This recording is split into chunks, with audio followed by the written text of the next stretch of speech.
Oireachtas Éireann to ná néfa de Corfún, an sin de siúrnar gníomhre, agus náirta grás de runner an hanídahur chun crícha. An a scrúta tas nó for arnid of ríher, agus arnid a gníomh fasta, a gur trí the creek no for read, trí Christar Éireann MN. Direct to beseech the Lord our actions by the holy inspirations, and carry them on by their gracious assistance, that every word and work of ours may always begin from thee, and by thee be happily ended through Christ our Lord. Amen.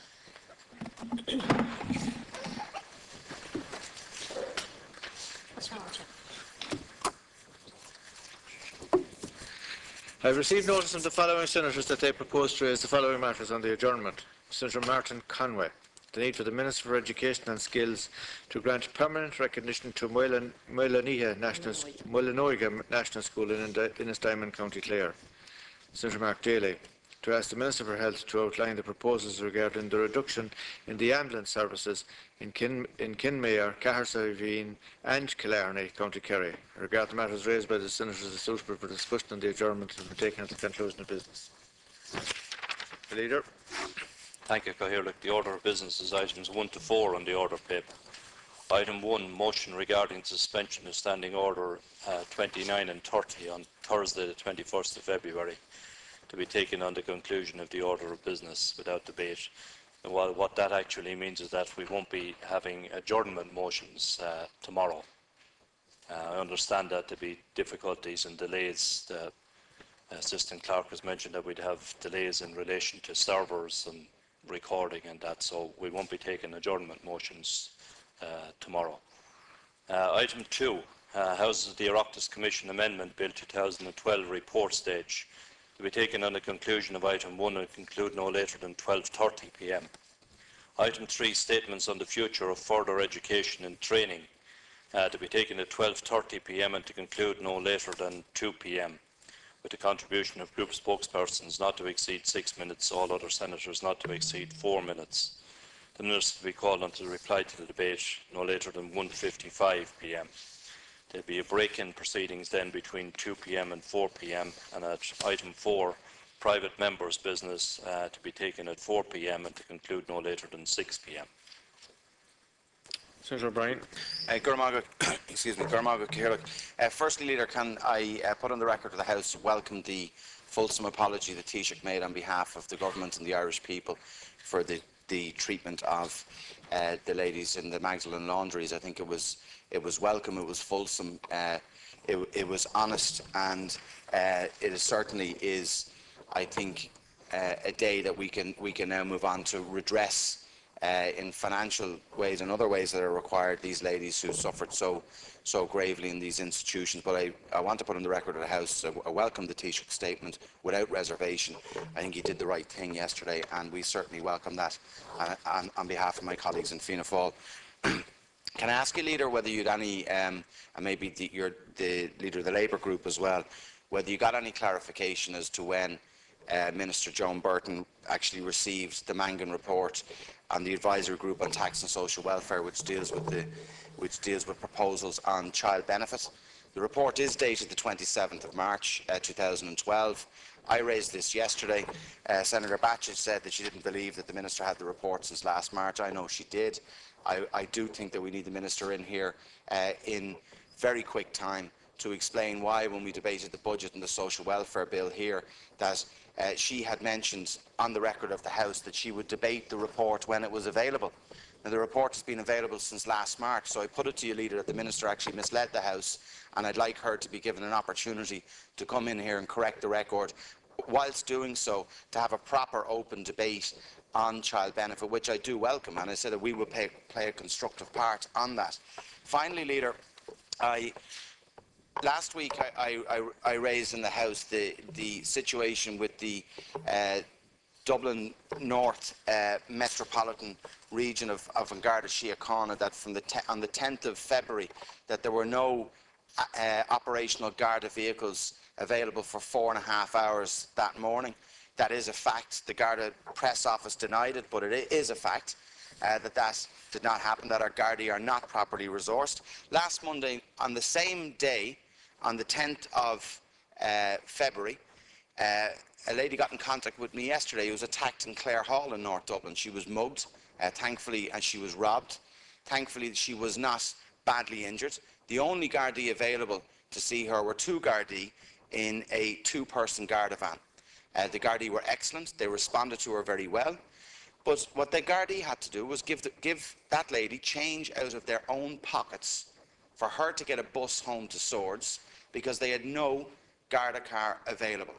That's just not on. It's absolutely disgraceful. I don't think it's the policing that we deserve, that our citizens require. It certainly is not the Gardaí's fault. The resources that they are left with are scant in the main. And I want to ask 4 questions of you really quickly. Does this government respect the Gardaí? Do you feel that the Gardaí are properly resourced? Do you believe that the Gardaí are actually overpaid? And do you believe that rank and file Gardaí should actually take a pay cut? Now, I'm once again this morning tabling an amendment to the order of business that the Minister for Justice, Defence, Equality and Law Reform come into this House and explain to me, answer these 4 questions that I've put down to you today, also explain to me how he intends to address the situation with Garda Síochána when he's lost the confidence of every rank and file member of the Gardaí. This is an unprecedented situation, a situation that is getting worse by the day, and I want to know from the Minister directly, does he actually respect and value the Gardaí? Because his actions show that he doesn't. So I'm formally proposing that amendment to the order of business. Thank you. Thank you, Ciarán. And first of all, just to say how proud and delighted I am on behalf of the Labour Group to welcome the heartfelt and unreserved apology, a fulsome apology, as Senator Bryan has said, that was given by the Taoiseach last night on behalf of the State to the survivors of the Magdalen laundries. I'm really proud that this government at last has given the long overdue recognition and acknowledgement of the pain and suffering caused to the women who spent time in the Magdalen laundries. Those laundries, as everyone is aware, operated for 74 years in this state, and successive governments failed to take any action to acknowledge the fact of their existence, indeed, or the fact of state collusion and facilitation of the existence of the laundries. And I very much welcome the fact that we'll have a debate in this House next week, and I look forward to teasing out some of the issues that are raised by the McAleese report and by what we know of the experiences of women in the laundries, women and girls in the laundries. And we know that there are not only gender but also class issues involved. But just today to say how wonderful it was to see that heartfelt apology given by the Taoiseach, the words of the Taoiseach and the Taoiseach, and indeed also the words of the Leader of the Opposition, Micheál Martin, and just to acknowledge that he also gave, I think, a very important apology on behalf of the government of which he had been a member, which again had failed, like so many other governments had, to take action on this issue. So it really was a night in which another light was shone into very dark shadows and dark corners of our past, in the same way that we have already acknowledged the abuses suffered by children in industrial schools and reformatories. Ciarán, on the Mangan report, and the issue that has been raised, and indeed many colleagues have raised a desire to debate this report with Minister Joan Burton. She will be in this House next Tuesday, so we can debate the issues with her directly as to when she had the report. It's certainly to be published today, as we all know, and I think that some of the recommendations in it, judging by what has been said about it, will deserve some comprehensive debate in this House. In particular, I note Dan O'Brien's analysis in today's Irish Times, which I think is really pertinent, about the levels of child benefit, the levels of welfare payments directed towards children that we've had in Ireland for many years, which have been high by international standards, and yet the outcomes have been very poor by international standards when you look at our child poverty rates. So I think that's the sort of thing we need to look at, is how can we best tackle child poverty in a meaningful way through social welfare payments. And I think, just to pay tribute to Minister Burton, who really, since she's taken up office as Minister for Social Protection, has expressed a desire to reform the system in a meaningful way to ensure better outcomes, not just for child benefit, but for other social protection payments. For far too long, I think, there's been just no proper analysis of the way in which payments and benefits have been made. And I think Minister Burton is trying to do that, and I think that's really important. So I look forward to that debate next Tuesday. Senator Leahy. I'd like to support and agree with Senator O'Brien in this indeed appreciation to the Taoiseach for the fine, indeed apology on behalf of us all in the state, indeed, for the neglect of those women that were in the Magdalene laundries, and indeed it's well timed and certainly was very sincere. And I went into the chamber just to see, and I must say from my years there I never actually experienced such emotion before, both on the floor of the House and indeed in the gallery, and the fact that a standing ovation was given to those victims and survivors of Magdalene laundries was very much, I felt, appreciated by all concerned. Indeed, the appointment of Judge Quirk is very welcome as well to assess the situation. He has a 3 months mandate now to come up with the recommendations, and I feel that he should consider the families of the victims, the families that are there who are parents, mothers have actually died, and families that were suffered as a result of their mother being in those institutions for such a period, that I think they should also receive consideration. I'd also recognise the fact that the Leader of the Opposition, on behalf of every member of the House, recognised the gesture and decision by the Government and the Taoiseach, and indeed was a member of Government that set up the redress board for those young students that were in those reformatory schools. And one thing that we have to ensure this time is that the lawyers will not receive the money they received from the redress board. The lawyers made more money than those poor victims of the actual institutions like Letterfrack and others, which is certainly a blight on Ireland. And I feel that in the circumstances that whatever is done speedily, because some of these women are at senior age at the moment. I hope we'll have a debate next week in relation to this whole issue and tease out this particular situation. But I think from an Irish point of view and from the country, I think it's very timely and welcome.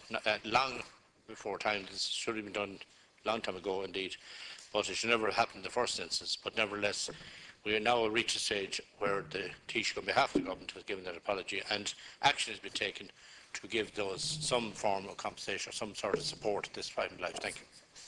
Second amendment by the Leader of the House Opposition. Thank you. Senator Burke.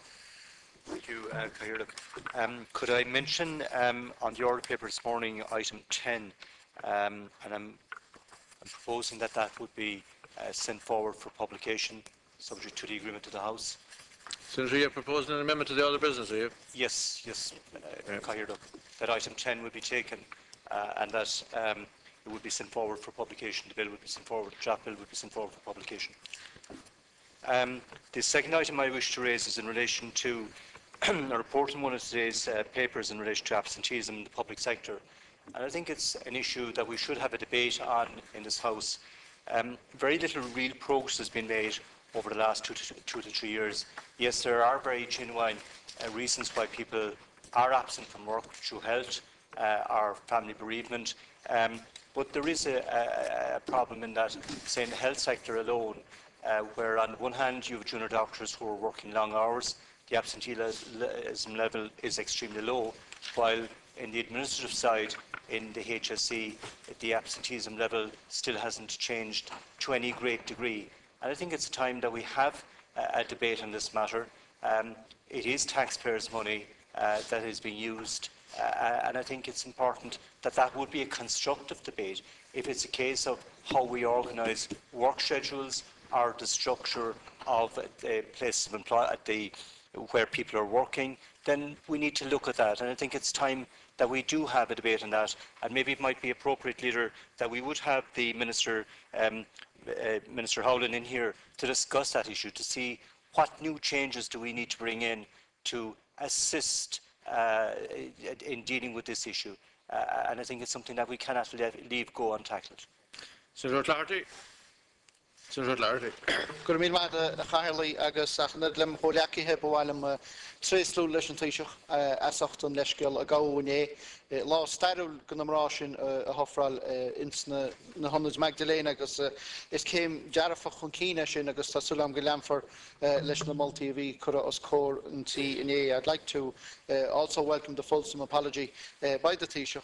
I think it was very apt, and it's a recognition of the great campaign that the women in those Magdalene laundries have put forward. But I would also hope that the plight of those who were in the Bethany homes in Summerhill, the survivors of symphysiotomy, will also be taken into consideration, and that their cases will be dealt with swiftly as well.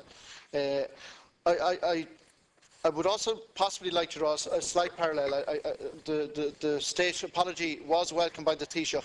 A case I've raised on many occasions in this House in the last 2 years that I've been here is I hope that we won't have to have a similar apology from a future Taoiseach on the case of direct provision. I have grave concerns of the direct provision system.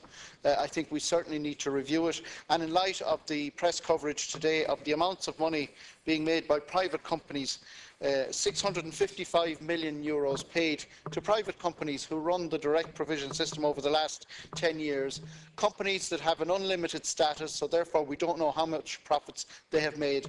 Profits made really on the backs of people who are being kept in conditions that are far from satisfactory from a civil rights perspective. There are delays in processing, and I do appreciate that Minister Shatter is processing asylum claims faster than previous ministers, but I know that organisations like the Irish Refugee Council have done and are still raising very serious questions about the conditions in the direct provision system, and also that the Ombudsman has called for an oversight of the organisations that administer asylum in this country. And I really do think that we certainly need a debate on the direct provision system in light of this new information to find out what profits these companies are actually making, and if there is a better way of dealing with asylum applications and the people who go through the system in this country. And I sincerely do hope that we don't have to have a state apology in future for people who have gone through this system as well. Thank you very much, Caherlock. I also would like to congratulate both the Taoiseach and the Taoiseach indeed for genuinely moving and considered speeches. I mean, I personally have to say that, you know, I found myself very emotional about the whole event. But I'd also like to take this opportunity to remember the work of journalist Mary Raftery, who herself tirelessly worked at exposing institutional abuses in this country, and I think we owe a debt of gratitude to her work as a journalist. And I think it's also important to remember again that this is a step on the road, and the real proof will be in the quality of the redress that is given to the victims of the Magdalene laundries. And I regret to say that I don't believe that this is the end of the story. I think there are many hidden histories in Ireland still left to be uncovered, and particularly I would raise the issue of what went on in our county homes. I myself, as a young child, visited an elderly relative there with my father to see an elderly lady in a ward, the door open, sitting naked. I heard noises in that institution I've never heard in my life before. And I would ask the leader to perhaps bring it to the attention of the minister that what we need now is, as Donogh O'Malley put it in 1969, to take the skin off the pudding. And we should consider establishing a permanent national investigations unit into all of the institutions of the state to uncover any remaining abuse, rather than wait until the next unfortunate events are brought to our attention. Senator Murco. Caherlick, I too would like to compliment and indeed commend on Taoiseach for the very fulsome apology which he gave yesterday. I don't believe anybody expected less of him.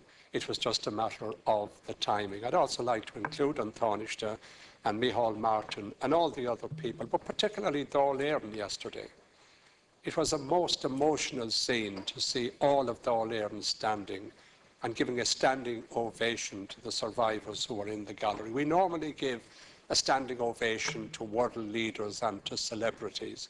Yesterday we gave it to decent humanity and people who had suffered quietly, and indeed even to the memory of those who had passed on as well. I think it's not just a matter of raising the spirits of the survivors. I think we've raised the spirits of the whole nation because we did the right thing. And there are lessons to be learned, I think, learned from that as well.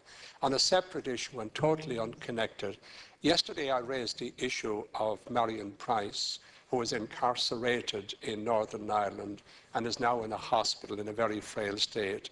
I would like to welcome the statement from An Taoiseach yesterday that he intends raising this matter with the British Prime Minister, and he intends to draw on the report from the all-party delegation which visited Marion Price. Here now is a direct opportunity to raise a few fundamental questions.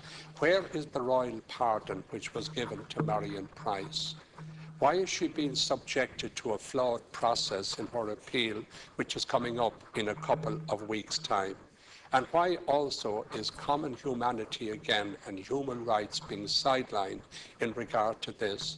This is not just about Marion Price, and we all know about this. It's about being vigilant when it comes to the frailties which exist in the peace process. And it's not just about prisoner issues or republicanism or unionism. There are other issues up there of deprivation and social deprivation and people sidelined and people who see nothing coming out of the Good Friday Agreement or the peace process. If we don't engage with all of those people and with the people who have an issue with flags and all other issues, there's always a danger that a new generation who will be totally unconnected with the past but will focus in on a particular difficulty which their community has. I think we have a role here because we played a very significant role right through the Troubles in bringing balance and focus to fundamental and urgent issues as they arose. As a Seanad, we can continue to do that, but I must say I'm very pleased that An Taoiseach is now prepared to take this to the highest level,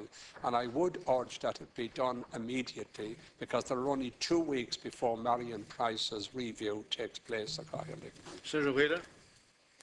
Thanks very much, Cathaoirleach. And I rise this morning just to raise one issue because it would be absolutely negligent and remiss of me not to do so, because 2 years ago I was fortunate to be elected here to the Labour panel of the Senate to represent, if you like, the workers' interests in matters. And also, as I'm from Portlaoise, which is the only town in Ireland which is home to the country's 2 biggest prisons, 2 top security prisons. And I want to register here this morning, Cathaoirleach, my dismay at the manner in which workers within the 24/7 Alliance are being treated in the present Croke Park review and within the present pay review talks. Because I believe, and I support them in the fashion that they believe they have been double-crossed, because Croke Park still has 10 or 12 months to run. They signed up to that in good faith. They conceded pay cuts, rationalisation, reform and redundancies. They bought into it, they embraced it, they honoured it. But now, halfway through it, they're being double-crossed and they're being asked to take more cuts. They're being pilloried. They're being characterised as people who don't want to move forward, and that's wrong. Now, no disrespect to any other worker, Cathaoirleach, in the private or public sector. And I think it's wrong, and it's Thatcherite in the extreme to try and drive division between public sector workers and private sector workers. And indeed, now we see it between certain elements within the public sector and try to distinguish. I think that's wrong. But you cannot compare someone working, with no disrespect, in a shop or in an office or in a restaurant on a Sunday, and a Garda, a prison officer working on a landing of a high-security prison, nurses in A&E, soldiers and firemen. We turn to these people in our hour of need when we need help. They work in dangerous and atrocious work environments, very often difficult and dangerous to them, and they often put their lives on the line for us. Not even Stalin, Cathaoirleach, could make Sunday out of Monday. It is wrong to say, since biblical times, Sunday was a day of rest, a day of recreation, and a day that people spent with their families. But there's an attempt now to use this crisis to make out that Sunday can be treated the same as Monday. It's wrong, and it won't stand up. I want to say, Cathaoirleach, that I call again on the Minister for Public Expenditure and Reform, Minister Howlin, and his colleague in Cabinet, Minister Shatter, to reach out and to meet with the leaders of the 24/7 Alliance, who are justifiably, in my view, seething with anger. And it will, I'm certain, if the present process continues and we impose, this government imposes unilateral pay cuts. This is not a bonus, this is not an increment, it's an allowance to recognise the anti-social and anti-family nature of working on a Sunday, week in, week out, 52 weeks of the year when everyone else is on holidays and taking bank holiday breaks and taking their Christmas with their families. I implore I implore the Leader to call on the Minister for Public Expenditure and Reform and the Minister for Justice to re-engage with the GRA and the AGSI, who also have a responsibility. Senator, over time. Carlock, I'd just like to finish on this point. It would be terribly damaging to this country, to this government and to our democracy if we were to go down the road of Bulgaria, where we have the government resigning en masse today, Greece, where there's ongoing national strikes by public sector workers. I'm imploring the government and the two ministers involved to re-engage and to ask the trade union leaders to go back to the talks, because it will be a disaster for this country if our Gardaí and our prison officers are forced to strike. Senator, there will be no recovery from it, Cathaoirleach. Senator Quinn. I think last night was an emotional night, and one in which these houses gained a great deal of reputation. I think the Taoiseach's words were very worthy, and they came from the heart. Very often we've seen when an apology has to be made, it's tempered down with some protection. I think the words last night were ones that we all recognise were very worthy of the Taoiseach, and I congratulate him on it. May I ask, Leader, that you consider a debate on this document, which is the report from the Jobs Committee, the Jobs Enterprise and Innovation Committee, on youth and unemployment, and also not just youth unemployment, but long-term unemployment as well. It was launched yesterday. I believe it's worthy of discussion. I believe there's a huge amount in it, and one of the objectives they have of it is a proposal to introduce a youth guarantee. In other words, that anybody under the age of 25 who's finished their education and hasn't got a job within 4 months, that they would get a guarantee that either further education, apprenticeship, traineeship, or a job. Now, this has been based, the concept is based on the similar thing that's taking place in Austria, Sweden, New Zealand. I think it's worthy of discussion. I think it would be very worthwhile to do so, because the benefits that come about from it are such that it should get the attention, I think, of everybody who's involved with jobs. One of the interesting tasks I had the day before yesterday was to go down to Dundalk, to the Dundalk Institute of Technology, where I was speaking on entrepreneurship. And they actually have a huge input from all the students there. Do one part of their training is part of entrepreneurship. And it's a real reminder that we can do things ourselves rather than expect others to do them for us. May I just add one last point? With the gathering coming up and tourists, we hope, coming back to Ireland, one of the things that frustrates me is to see the number of lampposts with the ties left on them from the election posters. I counted last night on the way home one lamppost with 15 of those ties still there.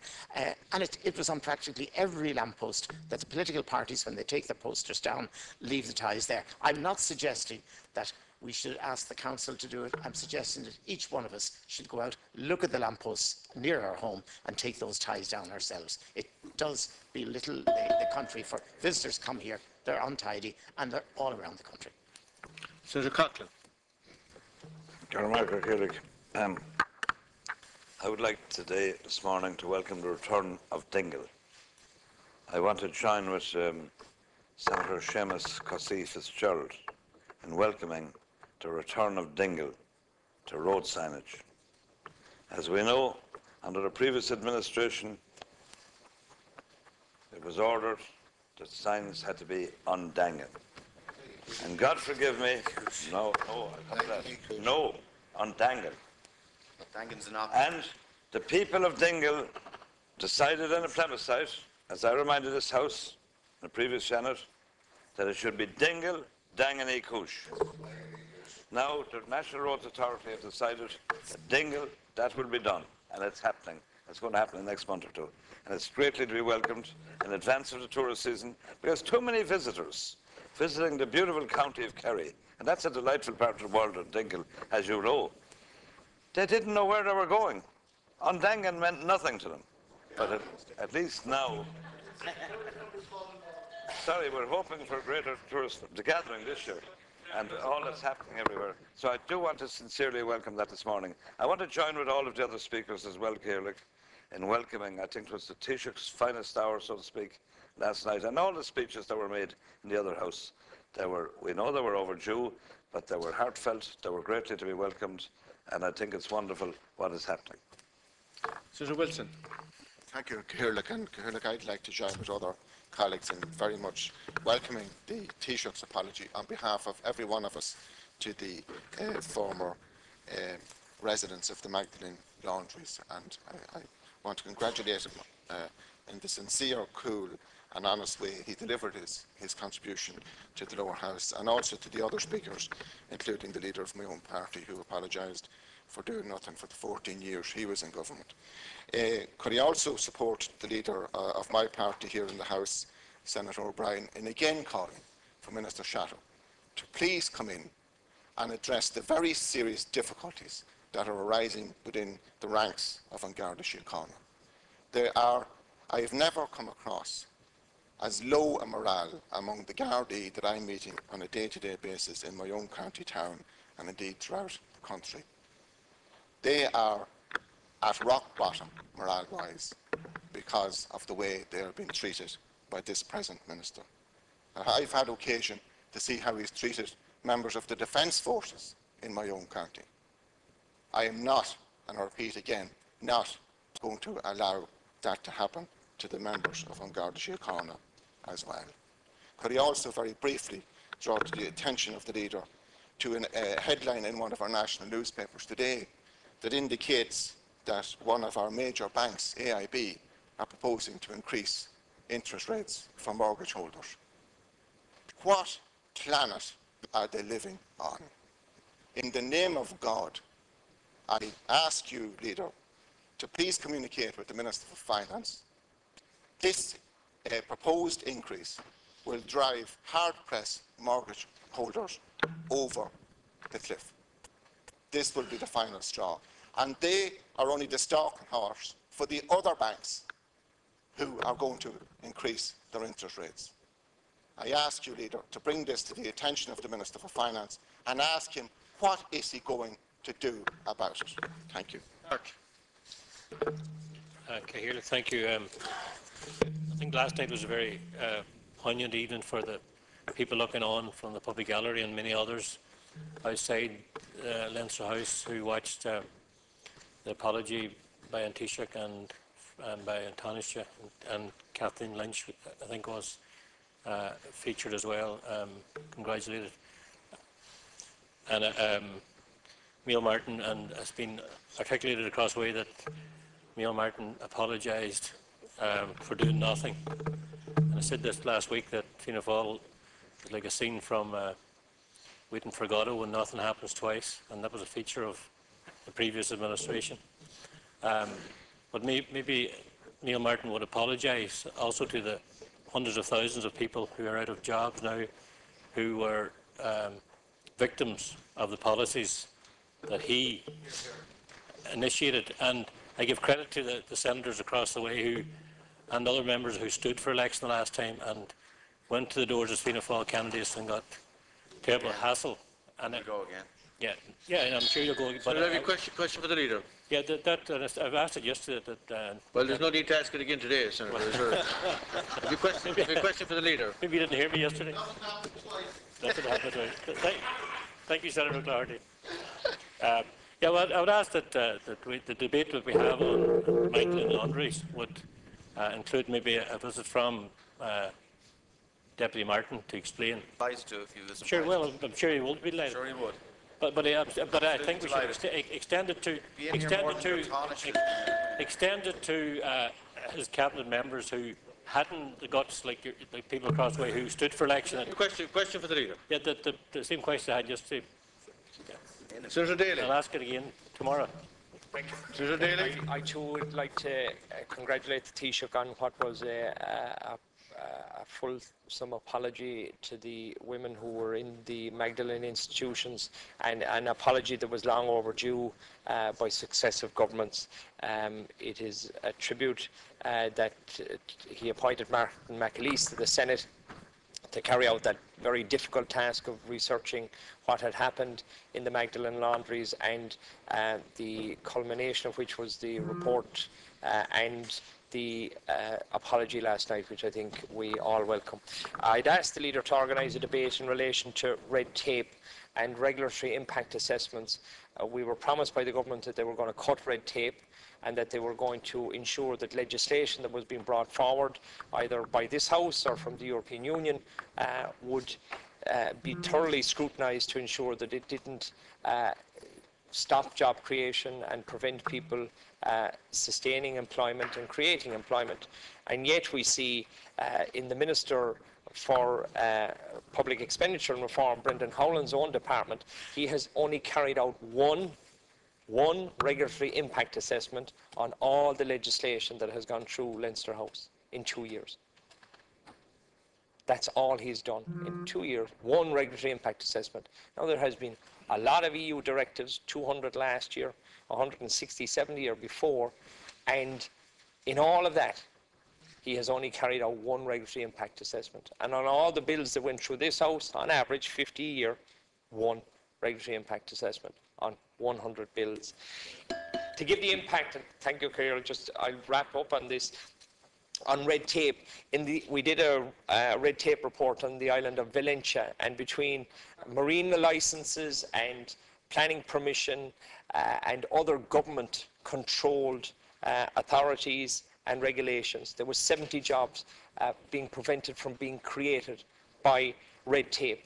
And that is why it's important that regulatory impact assessments be carried out on all of the legislation and EU directives that are coming our way. And yet we see Brendan Howland, the Minister for Public Expenditure and Reform, only carrying out one. It doesn't look like reform to me when you only manage to carry out one report in 2 years. Thank you, Ciara. Senator Mullins. Thanks, Ciara. First of all, to second the amendment to the order of business proposed by Senator Burke in relation to item 10 on the agenda. Like other speakers, I wish to refer to the apology given by An Taoiseach last night. I think February the 19th will be forever remembered in this country when a very bright and necessary light was shone on a very dark chapter of Ireland's history. And I very much applaud the time that the Taoiseach took to consider the McAleese report, the 2 weeks that he took, the meetings he held with the Magdalene survivors, and I think it very much added to the sincerity and the content of the apology that he gave. Very much also welcome the apology from the Taoiseach and indeed from the leader of Fianna Fáil, and indeed the fine contributions made by other speakers in Leinster House last night. I don't think I have ever witnessed such unanimity amongst Oireachtas members. And I think the sense of relief and appreciation amongst the Magdalene survivors was palpable around Leinster House last night. And I think, as other speakers have said, it was a good night for Ireland and a good night for the Oireachtas. And I just hope now that the arrangements that are being put in place to be spearheaded by Judge Quirk will run smoothly. I very much welcome the fact that there will be no huge legal fees involved in this, that it will be done hopefully in a very non-adversarial manner, and hopefully the outcomes will be satisfactory to all the Magdalene people. I want to actually support a proposal made by Senator O'Claherty, and I would like to have a debate in the House with the Minister for Justice on the whole direct provision facility. I think we need the Minister to assure us that we're getting value for money, first of all, but that the people who are being taken care of there are receiving the care and support that they deserve. So I would like that we would have the Minister for Justice in the not too distant future to have a full and frank debate on this issue. Senator Kelly. Thank you, Chairman. Chairman, I want to support my colleague, Senator Whelan, in the call for proper engagement with the 24/7 Alliance. I said last week in this House here in relation to frontline workers and middle-income earners that they simply have nothing left to give in any further talks. I know that, as Senator Wilson said, their morale within the Garda Síochána is at an all-time low, and I know that for a fact. I know that in some Garda stations in this city, the Gardaí will tell you that they don't even have stationery for use at the moment. I know that my own belief is that the government might be looking in the wrong direction at trying to solve the problem. They're looking at firemen and they're suggesting that maybe a fire crew of fire should be sent out to a house fire now, while we still have 30 chiefs in this country and 350 assistant chiefs. And we have only one chief in the north of Ireland and 2 assistants. That's where we should be looking, not at the frontline staff. We also have the same problems within the HSE. Everybody and anybody knows it's top-heavy with management. And yes, we're looking at junior nurses and asking them to take serious pay cuts and work for $22,000 a year. That's where there's where our problems are. That's how we solve them. We're looking in the wrong direction. And we have to avoid strike in this country at all costs and make sure that we don't bring the country to a standstill. That can only be done by proper engagement with the 24/7 Alliance. Senator O'Donnell, Senator Leighton, you've spoken already.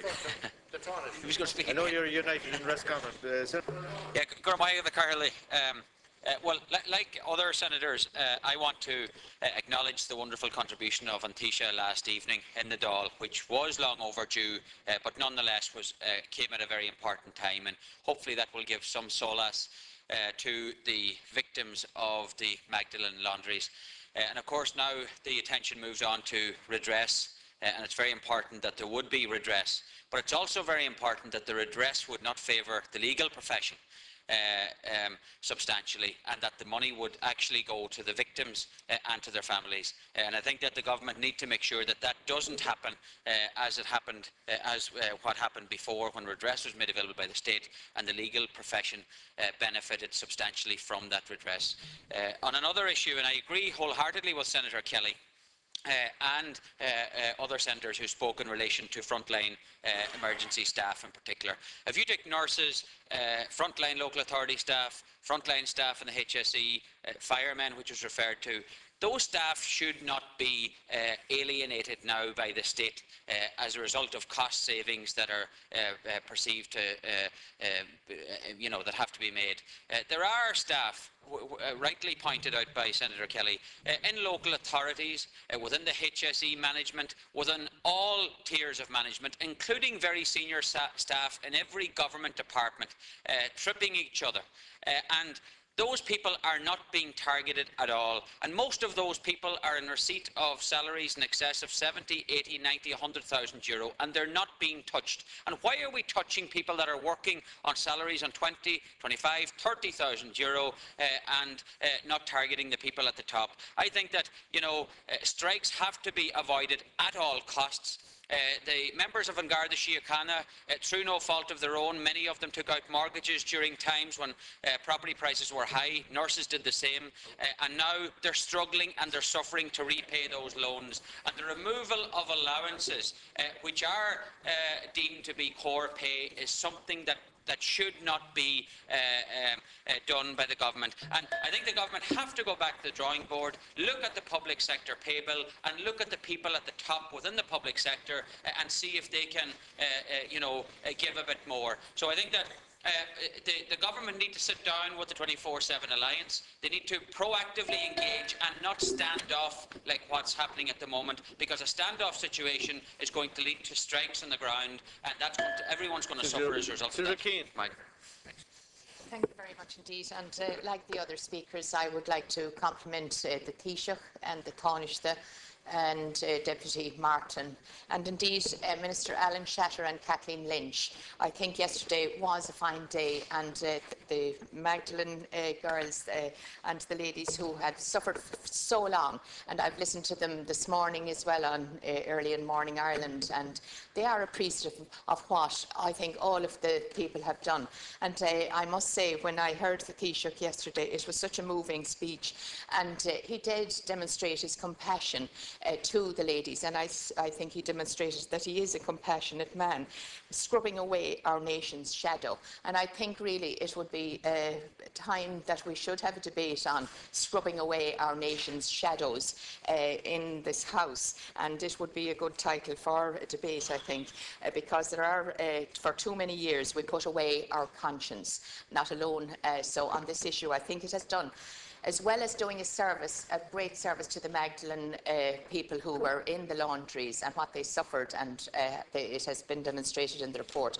But as well as that, for Ireland, I suppose, and the conscience and the Ireland that we thought we have, that we now are realising and knowing that it was all a shadow, if you like. I was proud and am proud to be a member of a party that has a leader such as Enda Kenny that can show his compassion. He shows he is real, he shows he cares, and I think he has done for the country, for his people, for the Magdalene people, such a magnificent... I also want to pay tribute indeed to Micheál Martin, who had the guts to stand up and say well, it was, but better late than never, I suppose. But I want to say that Kathleen Lynch and Alan Shatter all the years have been campaigning for this, and I think they were... I just want to ask a question on the adoption rights, because Minister Fitzgerald is going to Russia tomorrow on interstate adoption, and she's done Trojan work there on interstate adoption. But for adoption rights, there are many of the girls in the Magdalene laundries and people out there trying to trace their parents, that I do think that it is an area that we have to ensure that all help is given in this. There are areas, even people now, medical reasons as well, that should be, more work has to be done. Senator Mullen. Thank you. Cathaoirleach, can I just preface my remarks by thanking the leader for his response to what I raised yesterday in relation to the possibility that householders could be saddled with the burden of unpaid development levies if various city and county councils were thinking of targeting them, as has been reported. And in my extempore remarks, I made an unfortunate slip of the tongue in that I referred to Galway County Council when in fact I meant to refer to Galway City Council. So I just want to put that on the record. Well, I'll be inquiring anyway of the various councils about what's likely to happen. I would also like to be associated with the general message and response of welcome to what the Taoiseach and other members of the government said yesterday evening. I think the Taoiseach's response certainly went a long way towards addressing any discontent that there might have been about the delay or the perceived delay in a government response. And I think that what was said could have been said earlier. I think it's fair to say that perhaps Senator McAleese's report may have taken the government by surprise to some extent. But I think there's also probably a lesson here for how communications are managed in these situations, that, you know, expectations are important, and it's probably a good thing, in fact, that when a report like this has come out, that it would be clearly understood that there will be some time taken before giving a response. And I think that's actually the appropriate thing, that it would be done in a considered way. I think now what happens is we enter into what will be a complex period in identifying how best to do justice for the undoubted wrongs and cruelties of the past that these women suffer. And I hope that all parties will be generous, and I think it will probably require some creativity in coming up with a solution that will reflect the diverse types of situations that arose here. Senator Gilroy. Thank you, Cathaoirleach. I'm often exasperated listening to my colleagues on the other side of the House in some of the contributions they're making. And it seems to me that Fianna Fáil has always managed to put the interests of their own party ahead of the interests of the country. Absolutely not. And we've seen three times... Where we are if we did. Three times in the history of the state. We've seen 3 times in the history of the state how Fianna Fáil almost bankrupted the country and finally, recently, managed on their 4th attempt to do just that. And then... Leader, have you? I have indeed. It is remarkable then the amnesia that is available to the opposition with regard to their own incompetencies and misgovernment. Senator Gilroy, Senator Gilroy, without interruption. They make general Senator Gilroy, without interruption. Fianna Fáil seems to make general comforting and supporting noises towards the most populist arguments in the place. But can we just remember that it was the Fianna Fáil government that reduced public servants' pay by 14%. We didn't hear much of a complaint out of e-boys at that time. We didn't hear that much. Did you reduce public servants by 14%? Senator, have you a question for the leader, Senator? The reason I rise today... Senator Gilroy, the reason I rise today... Senator Gilroy. Without interruption. He's not Question for the leader, Senator. In addition to giving vent to my frustration with the hypocrisy of the other side of the House, I want to welcome something that has gone uncommented on over the last couple of days here in the House, because it's good news. There is good news to announce, of course, and we won't ever hear any reference to that. It is in reference to the €1.3 billion sale of permanent TSB, which demonstrates again. Senator Gilroy, it demonstrates again, Cathaoirleach, the good management of the public finances by this country, and it is a vote of confidence in the country that international investors would see fit to pay full market value of what we borrowed and paid 2 years ago for this. All told, it represents an €8 billion investment or commitment which we receive from international investors in transactions managed by the state or entities controlled or under the control of the state. I think it's very good news. It is a sign that, in addition to the deal that we got on the promissory notes last week, it is a sign that we are at a macroeconomic level, at least, going in the right direction. I want to compliment the government for it, and I will also hope that the opposition might make reference to good news now and again. Senator Crown. I have two quick questions for the leader. The first is, I would be grateful if the leader could clarify from the Minister for Health what the position is with respect to the funding of the Irish Patients Association, a representative group which has been involved in the agitation for patients' rights over the last several years, and which has done such good work that it has been internationally recognised with membership on international patient advocacy groups. I was curious to know what the circumstances were, but apparently a decision has been made to defund the group more or less entirely, and I'd be grateful if that could be clarified for us. Secondly, I know we will have an opportunity to debate this in more detail, but I would ask the leader to get clarification from the Minister for Justice with respect to what investigation will take place with regard to potential conflict of interest issues which arise with respect to the laundries due to the fact that state money paid to hospitals to provide a service, which included having a laundry service, was then paid to laundries which did the work in terms that have been described as being perhaps slave labour, certainly unpaid labour, and the laundries themselves, we're told, were operated by the same religious orders, in some cases, with whom the hospital contracts were held and to whom government funds were paid, at break-even, subsistence, or at, in some cases at a loss. It seems to me there's need for a greater level of accountancy scrutiny that took place in the McAleese report, which, to the best of my knowledge, only had accounting evidence provided by the accountants who worked for the organisations. And especially as it is now likely that there will be state-funded redress for the victims of the Magdalene atrocity, for want of a better word, I think it is important that those complex financial weaves be disentangled. Thank you. Senator Conway. The Taoiseach, in his speech yesterday, his contribution, in my view, was encrypted with humanity, humility, compassion, understanding, generosity, and the type of leadership that we expect from a man of the calibre of Enda Kenny. I believe it was appropriate, long overdue, but the right thing to do. And what this Taoiseach has proven is that he doesn't take advice from advisors. He doesn't take opinions from legal people. He does the right thing. He says the right thing, and he does it in the right way. And I think that yesterday was an extremely good day for Ireland. It was a good day for democracy. It was a good day for politics. And it was a good day for doing the right thing by citizens.